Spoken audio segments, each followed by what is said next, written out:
My name is John Nowatzki, and I'm in the NDSU Extension, Ag Engineering Department, and except I retired on December 31st, so I'm just here because I agreed to do this.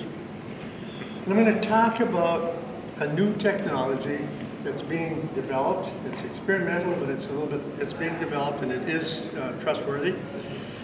It's a way of measuring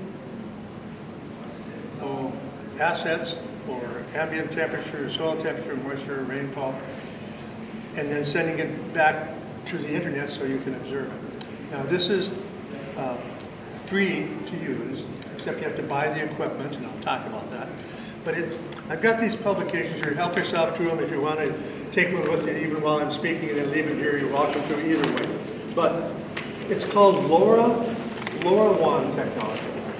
And it's, again, relatively new, a few years old. LoRa means long range, and WAN means wide area network. Now that's a little, what it means is that this is using a radio frequency that's free to use. Now, we all use radio frequencies every day, your cell phone, but you have to pay for it because it goes a long way. It could interfere with other people. Radio or television, if you use that, that's a regulated frequency. This is a frequency not regulated by the FCC. It's open, it is free, but it only goes about 10 miles. After that, it doesn't work. And it sends very small amounts of data. You couldn't send a picture, for example. You couldn't have a remote camera. But basically, I'll just quickly go through it. But you put a sensor out in the field or wherever you put it, and that connects to an antenna or a gateway, and that sends the information to the cloud, and then you can transfer it to a website and see it.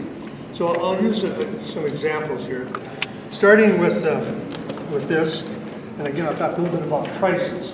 Again, to use it is free, but you have to buy the equipment. This is a temperature sensor and a relative humidity sensor, and then another temperature sensor. So you can put this out in the field 5 miles from your house or 10 miles from your house, put it on a little post or put this in the ground. We'll give you air temperature and soil temperature and relative humidity.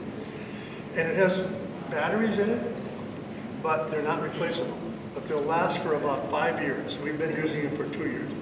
But 5 years, and it will report however you program it to report, like temperature every hour, every day, every week, whatever you want. Obviously, the less often it comes to you, the longer the battery will last. But you can put this out in the field, put a little flag there so you don't run over it, and just leave it there winter and summer. It would keep reporting to you. Then, that again has a radio transmitter and radio receiver.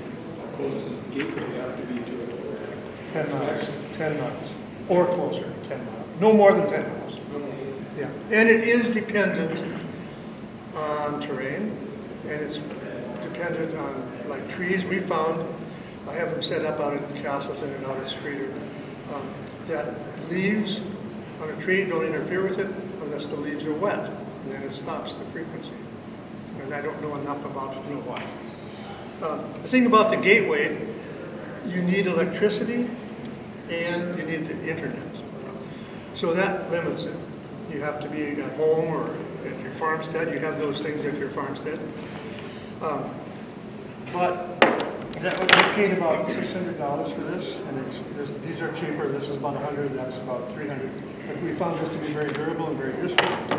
Now, if you don't have internet at your location, this one has a cell connection to it. So you can connect to the cell, instead of to the internet, you can connect to the cell, to like AT&T or Verizon or something. However, that's not free. You have to, we use a $30, it's actually the basic at $29 a month to keep this running. But you have to, that's separate. Then it requires electricity, so we did a little experimenting, and it works. We bought a little car battery for I think $75, and then we bought a little solar panel. The solar panel charges the battery, and the battery supplies electricity, so you can put it anywhere. All you need to be is in a place where there's cell connection, if you're doing that. And most places around my observation, around North Dakota and Minnesota, I see I have Verizon. It seems to be everywhere. Sometimes it'll cut off. Pretty good. Now, you all might have different opinions on it. So that then is good, but you still don't see the data. So you have to sign up, and it's explained in here, to a website that allows you to take that information and transfer it to a website. And I'll just quickly show you here. We have these sensors set up at the NDSU station at Castleton, our agronomy seed farm, where we have stored grain, and we have half a dozen of them in grain bins.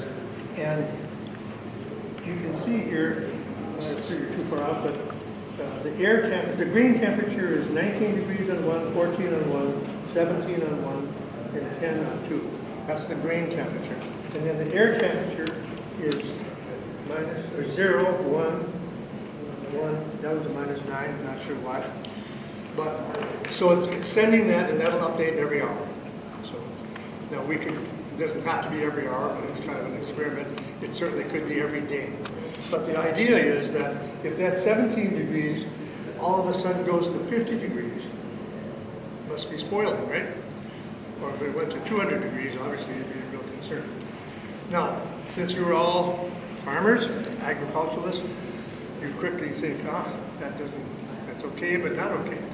Because if this was a grain bin and it was filled with wheat, and I had this sensor here, and it said 17 degrees, does that mean it's 17 degrees over there? It could be spoiling, because grain is a really good insulator. But, it's better than nothing, and you can put several of them in a bin. So that's an opportunity. And as I said, you transfer that to a website that can send you emails or text messages if something changes. And I'll go through some of the other examples of sensors, and we pay for them. As I said, this is air temperature and humidity, but you can get soil moisture, about the same price. Actually, they're a little more, they're about $80. A soil moisture sensor, you put that in the ground, and put a little post beside it to hang the thing on, and it will send you soil moisture however often you set it. So if you want it to go every day, and then you can graph it, so it shows you a graph of how the temperature, soil moisture changes.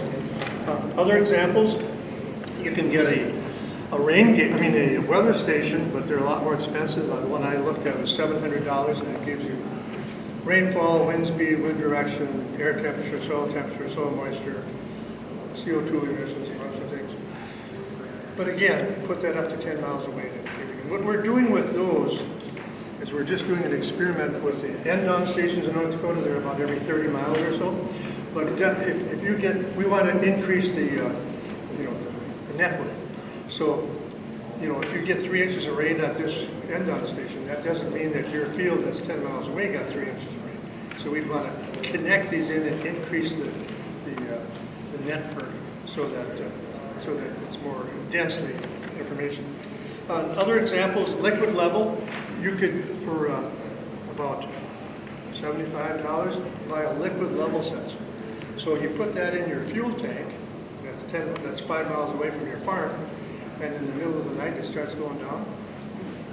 Somebody must be out there, so you got to go talk to them or something. Another thing would be water tank out in the pasture.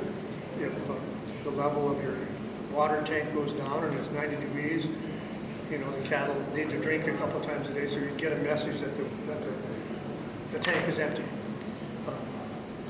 The stored grain, I use those. Building security, you can get a motion sensor or a light sensor. So if the front set door opens, you immediately get a message. And you don't have to, you can turn that message off, like if you wanted to know that. Another ones here, we've done a little bit of experimenting with these livestock location. This is an ear tag. How much time do we have? About 10 seconds. Okay, ear tag has a battery in it, has a GPS unit in it, has a radio transmitter receiver. So you put that on the cow's ear, and every hour it tells you where that cow is. Instead of sending it to a graph, you put it on a map, and it shows you whether they're inside the fence or outside the fence. Unfortunately, about $70. Way too expensive. Like everything else, it'll come down. So if you want this, take them with you. If not, leave them here. And if you're interested, just Google LoRaWan. And finally, if you're really interested in setting them up, I can help you. Just contact me.